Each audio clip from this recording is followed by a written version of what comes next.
There's really something special about collecting music physically because, damn, you just can't get the same level of enjoyment from, here we go, playing an album digitally as you can playing an album physically. When you have the actual record, or be it CD, cassette, 8-track if you're ancient, I guess, there's something really special about being able to grab the album. Oops. I missed it. There's something special about being able to grab the album, look at the liner notes, read the lyrics, and actually get the full package. As you're playing it, you get to enjoy every little detail that was put into making it. And I definitely have many albums I will share with you guys on this channel, especially in the world of death metal. Man, I'm taking it in right now because it's really awesome to have both of these on vinyl finally. Oh my gosh. Eric Records is the fucking slowest shippers in the entire world. Anyways, when you have physical albums and you get to really sit there and enjoy it, and you get to play with it, you get a whole different level of appreciation for the music. And honestly, throughout all the genres I listen to, even if I wasn't into death metal, I think any kind of music genre would captivate me to such a degree. I feel like I have to have it physically, man. I get to sit here and actually look at a blown up version of the artwork and even just look at it as I'm listening to the album. To me, that's pretty sweet. I get to watch the music play, and I get to see the artist's rendition of what this really embodies as it's happening to you live. Digital music is great. I do appreciate the fact that it's easier than ever to find music, and we're in a world now where it's so damn abundant, you just can't run out of music to find. And constantly going through different YouTube channels or Spotify if you're an idiot. Not sorry, but Pandora, whatever. Most streaming services just don't have the good stuff. Let me put it to you that way, okay? Even that CD I just showed you a second ago by Ass Suck, you won't find that on Spotify in a million years. Half of the stuff in this collection you won't find on Spotify. Maybe that. But you won't find half of this stuff on streaming services because really it's impossible. You really can't have such an expansive catalog without YouTube. YouTube is basically the one-stop shop for music. And look at you, you're on YouTube right now. Isn't that incredible? Isn't this guy incredible? You bet. Anyways, it's really just the one-stop shop for all music. You can watch concerts of each, member playing live. You can time travel yourself to a concert that was like years. Does it say it on here? Does it say what year? It doesn't. You can time travel yourself to years before you were even born. Isn't that incredible? I feel spoiled. I mean, I basically, I gotta backtrack it a second here because all of this started with this one right here for me. This is the album that put me into this craziness that is metal. And yeah, I know it's definitely a lot of people's jump start. They don't really start there. They usually go with nu metal, Metallica, even thrash metal. Unfortunately, nowadays, this is a band that I'm really glad they still play, but they just don't make albums like these first three. And it was a different time. Let's see if I can kind of squeeze it in there. Yeah, follow the leader. They just don't make albums like that anymore. It was a different era. The 90s was really something special for music. And the 80s too. The 80s, the 70s, the 60s. Music was different before the digital world. Before it was so easy to put stuff out there. you actually needed to find a record label. I'm gonna grab another one for you. You actually needed to find a record label who was like, you know, we will press your stuff. We will put it on vinyl. We will put it on CD. We have to make 1,000 copies. Man, that is ugly. I tell you what.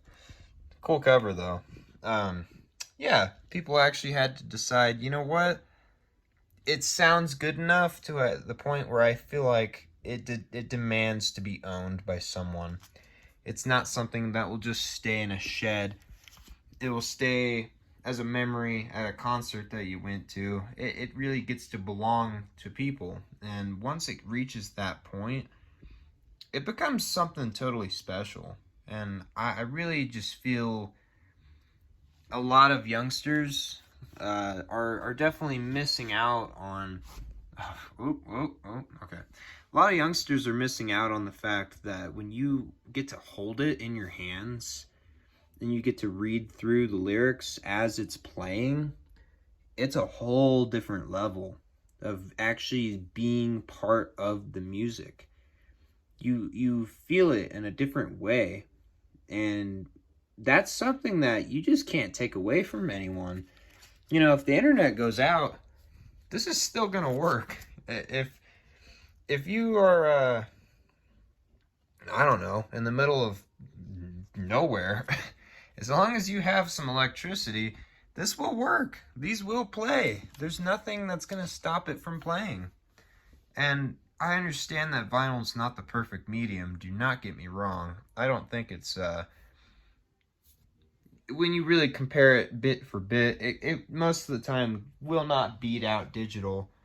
But digital music is sterile. It has no lively feeling to it. And I love CDs. I really do. I do love my CDs. But if every one of these albums was available on vinyl, I would have probably preferred to do that instead.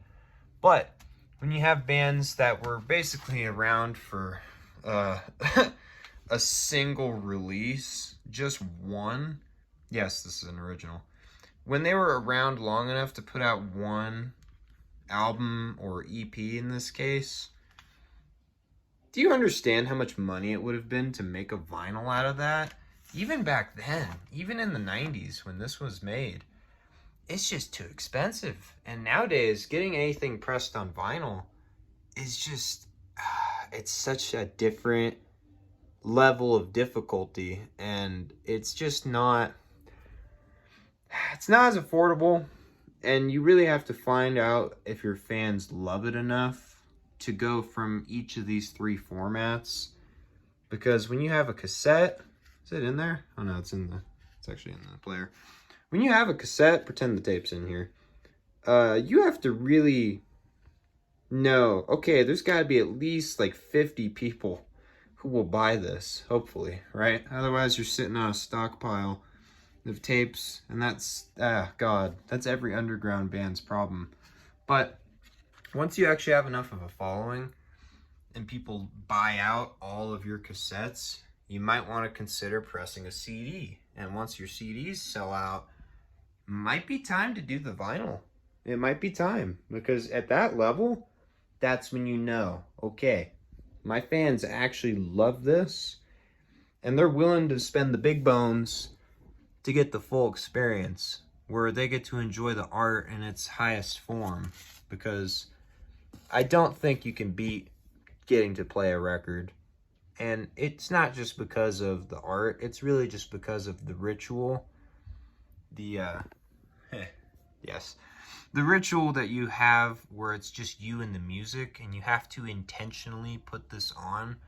It doesn't just play song 1 all the way to song 12.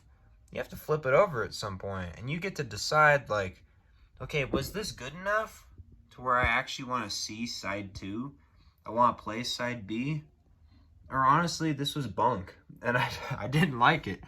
And it's different for us now, especially Gen Z, because we get to sample an album. We can skip anyway through it, and before we even have to make a decision whether or not we want to buy it, we could just click on something else, and we can just sample it for a minute, 2 minutes, play track 1, play track 10, and then decide we still don't feel like it's necessary to own. We didn't pay anything except our time, and then we can just move on. So with my channel, I feel like I'm definitely going to inspire a few people, hopefully, to consider getting into collecting physical music.